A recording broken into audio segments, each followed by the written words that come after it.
The sheriff climbed out of his cruiser, wearing a baffled expression, like someone trying to solve a riddle written in another language. "Let me get this straight," he said slowly, tugging the brim of his hat. "She dialed 911 because you were transporting fish," I confirmed with a nod, still gripping a bucket full of rainbow trout that occasionally slapped the surface, sending cold droplets onto my boots. The early sunlight shimmered off the water, scattering rainbow flecks across the gravel driveway. From her surgically perfect porch across the road, Linda Hartwell screeched like a banshee whose favorite soap opera had been abruptly canceled. "He's draining our lake. He's ruining the whole ecosystem. It's environmental terrorism," she wailed. The sheriff lifted the legal document I'd handed him, scanning the seals and signatures. First, he snorted, then chuckled outright, and by the time he finished dreading, he was shaking with amusement. When he faced her again, though, he had on the patient expression of a man who'd refereed to many suburban arguments.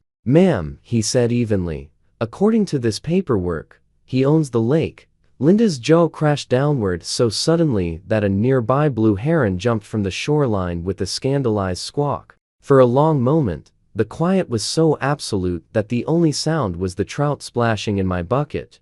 "My name's Cole Maddox, and I operate a small aquaponics farm just outside Riverbend Estates, a gated neighborhood where residents pay extra to live near trees. They're forbidden to touch animals. They're strictly instructed not to feed." 2 years back, I purchased 15 acres that included what everyone assumed was nothing more than a decorative pond behind my place. Except it wasn't just aesthetic landscaping. It was a fully stocked, spring-fed pond that served as a key part of my sustainable fish-raising operation.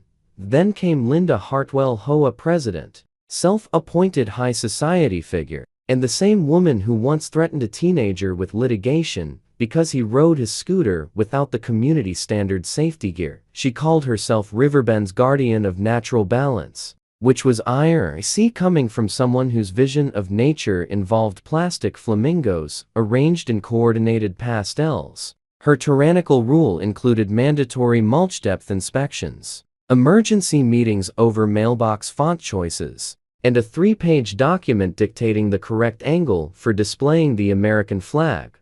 The real trouble began on a Tuesday morning when she spotted me transferring fish into a transport tank. I was relocating mature trout to a new aquaponics setup I'd built on the farm side of my property. Routine work, something I'd done dozens of times.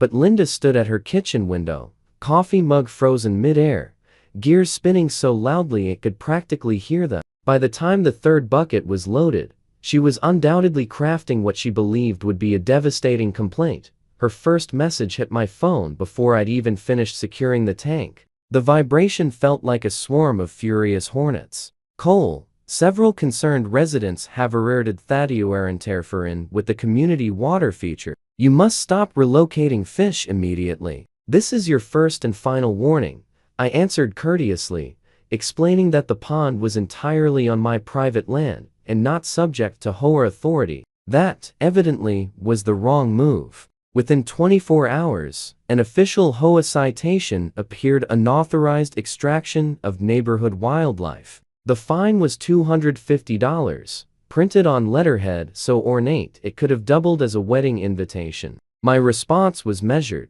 I emailed Linda with heat-etched property documents. "Dear Miss Hartwell, I respectfully contest this fine. The pond is fully within my property boundaries, as confirmed by the included survey. It has never fallen under HOA jurisdiction," but Linda hadn't risen to the rank of HOA president by retreating. She doubled down like a gambler clinging to a terrible hand. Within days, she told every neighbor willing to listen that I was draining shared natural resources. She uploaded photos of me onto the HOA Facebook page labeled "Water Thief at Large," complete with dramatic red arrows and warnings of collapsing property values. Then she escalated further, accusing me of operating what she dramatically called an illegal trout laundering ring. I never learned what she meant by that, but she delivered the accusation with such confidence at the monthly meeting that several residents gasped. According to her, I was some kind of covert aquatic criminal, moving fish at night for vaguely sinister reasons she never detailed.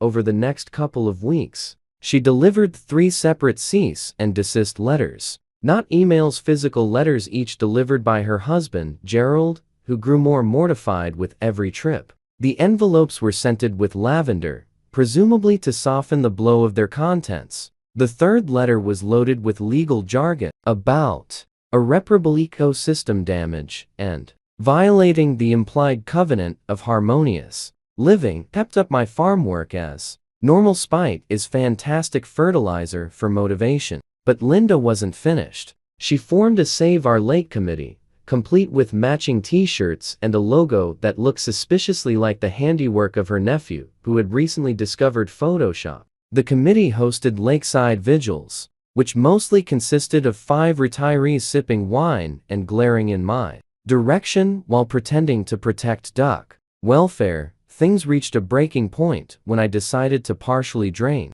the pond for routine maintenance. Every few years, you need to clear sediment, inspect the liner, and ensure everything's functioning properly. Plus, I was installing a new filtration system that would improve water quality for my fish and, ironically, enhance the very aesthetic value Linda liked to boast about. I posted notices on my property, let my immediate neighbors know about the temporary work, and scheduled everything for a weekday to reduce disturbances. But when Linda saw the pump truck roll in at 7 o'clock a.m., she instantly lost whatever composure she still possessed. By 7:15, she was on her porch, wielding a megaphone she must have kept hidden for emergencies exactly like this. Environmental destruction in progress. She roared to the waking neighborhood. Our beloved lake is being assassinated. And by 7:30, she had called the police, not the non-emergency number, but 911, declaring an ecological crisis of catastrophic magnitude.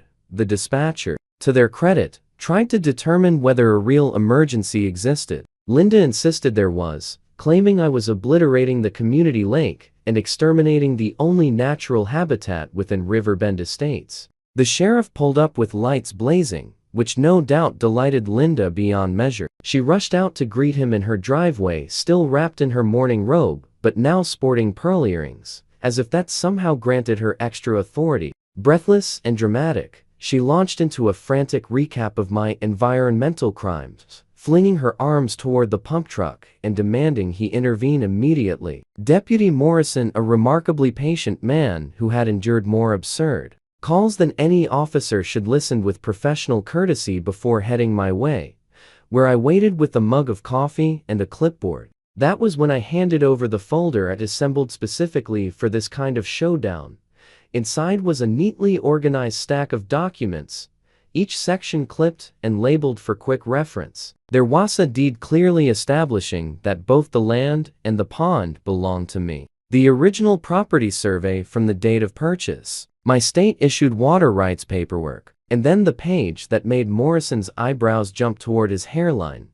A 1993 agreement between the HOA back when Riverbend Estates was brand new and the property's former owner. What's this about their irrigation system? He asked, reading it more closely. Well, I said, taking a calm sip of coffee. Turns out their entire irrigation network pulls from this pond. Every sprinkler, every ornamental fountain, every bit of water keeping their lawns neon green, it's all supplied by the spring-fed pond on my land. They've been renting those water rights for the last 3 decades. The deputy looked from the papers to me, then back toward Linda, who was practically vibrating with outrage on her porch. And you're the current owner? He asked. Yes, sir, I confirmed. I've honored the old agreement out of goodwill, even though the terms are wildly outdated. I paused. Until now, word tore through Riverbend Estates faster than gossip at Sunday brunch. By noon, every homeowner knew that Linda Hartwell had picked a fight with the guy who literally controlled their water supply. The irony was exquisite, like a perfectly aged cheese. She'd launched an all-out crusade against the very person keeping their prize Kentucky bluegrass lush and their precious koi ponds bubbling. That evening, I requested an emergency HOA board meeting. The community center was filled so completely that people were lined along the walls. I prepared meticulously, complete with a PowerPoint presentation and handouts for the board. Maintaining a calm tone, I walked them through the entire situation. The original water lease agreement. The highlighted sections that mattered most. As you'll see, I said, clicking to the termination clause. Either party can dissolve this contract with 48 hours notice. Given the ongoing harassment and baseless accusations from your HOA president, I'm officially invoking that clause effective now. Chaos erupted instantly. Board members shouted questions over one another. Someone in the back fainted, possibly unrelated, but the timing didn't help. Gerald Hartwell buried his face in his hands. As for Linda, she went whiter than the HOA-approved white ceramic gnomes decorating half the lawns. "You can't do this," she yelped, jumping up so quickly her chair toppled. "This is blackmail. This is extortion." "This," I replied calmly, "perfectly legal." My attorney confirmed everything. Continued, "In 48 hours, every lawn in Riverbend Estates loses its irrigation. Every fountain runs dry. Every sprinkler becomes as useful as a chocolate teapot." The board exchanged panicked looks. Tom Garrison, the treasurer, was already calculating how much hauling water would cost. The secretary, Sarah Palmer, was texting furiously, likely her landscaping company. Meanwhile, Linda stood frozen, opening and closing her mouth like one of my trout gasping for air. I raised a hand for quiet. "Now, I'm not unreasonable. I'm willing to negotiate a new lease under a few conditions." The room collectively leaned forward. You could have heard a single water droplet fall from the suddenly precious fountains outside. "First," I said, "all fines and accusations against me must be dropped and publicly retracted. Second, Miss Hartwell must issue a formal written apology for her harassment and false claims. It must be printed in the HOA newsletter and posted on every community board." Linda let out a choking noise that sounded halfway between a gasp and a hiss. "Never. I was protecting our community." "And that brings me to condition 3, I said, continuing smoothly. "Miss Hartwell must resign as HOA president immediately and permanently, and she is barred from running for any board position for 10 years. Whispered conversations rippled through the room. Several members were already nodding. Tom rose from his seat. "Linda, be sensible. We need that water. My wife will murder me if her roses die."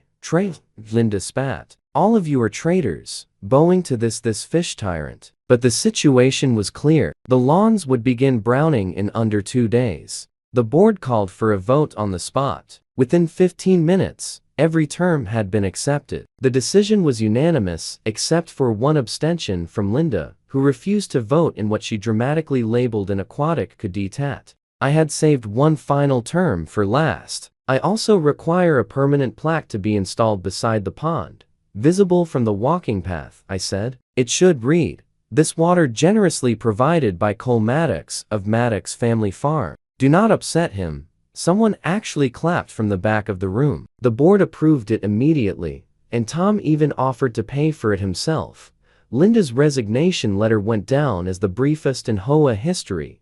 "I resign under protest and duress. You'll regret this." She handed it in within 12 hours, probably encouraged by Gerald after calculating how astronomical their water bill would be without pond access. The plaque was installed the next morning. It was polished brass, professionally engraved, and slightly larger than I'd requested, which I appreciated. The installer told me that 3 neighbors had already taken selfies with it. That evening, Linda posted on the neighborhood forum. Her post, titled "A Time for Reflection and Trout," was a masterclass in passive-aggressive prose. She rambled about learning experiences and the importance of respecting property rights, while still somehow implying that I was a villain who had bewitched the HOA board. The comment section was merciless. Someone uploaded a GIF of a laughing fish that received more likes than her entire post.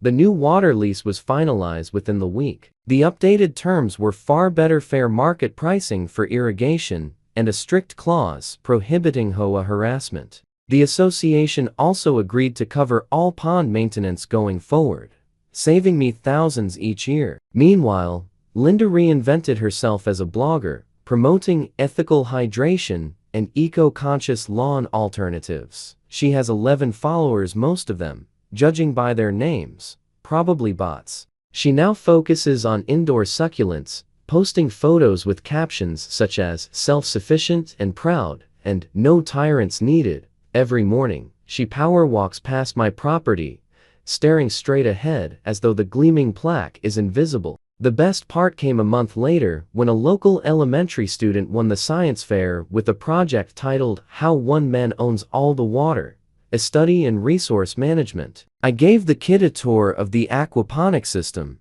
and his concluding statement was, "Mr. Maddox is pretty cool, and Mrs. Hartwell should have been nicer to the fish guy." Within 6 months, 3 additional HOA board members quit, citing burnout from dealing with the previous administration's chaos. The newly elected board is far more reasonable, mainly because they vividly remember what happens when you aggravate the person who controls your irrigation supply. They even approved my proposal for a small farm stand at the entrance where I sell produce, and yes, fresh trout every Saturday morning. To put the final stamp on everything, the HOA's attorney billed Linda $8,400 for the legal fees caused by what they diplomatically referred to as the water crisis. According to Gerald, who always gives me a sheepish wave, she turned 3 shades of purple when she saw the invoice.